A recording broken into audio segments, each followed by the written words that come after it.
ওরা আর বিলম্ব না করে ঘরে ফিরে চলল। পরদিন সকালে মিত্তিরদের বাগানে পাণ্ডব গোয়েন্দারা একে একে জড়ো হলো। বাবলুর হাতে কালকের সেই চিঠিটা। বিলু বলল, এ সম্বন্ধে কিছু ভেবেছিলি বাবলু? হ্যাঁ, কাল সারা রাত ধরে শুধু ভেবেছি। রাতে আমার ঘুম হয়নি। কি ভাবলি? ভাবলাম আজ দুপুরের মধ্যেই আমরা সকলে ডায়মন্ড হারবার চলে যাব।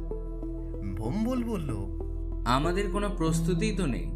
তাছাড়া শুধু শুধু ডায়মন্ড হারবারে গিয়েই বা করব কি? যা করবার সে তো আমি করব, তোরা শুধু আমাকে সাহায্য করবি। ছোট্ট মেয়ে বিচ্ছু বলল, আমার মনে হয় এই কেসটা আমাদের হাতে না নেওয়াই উচিত।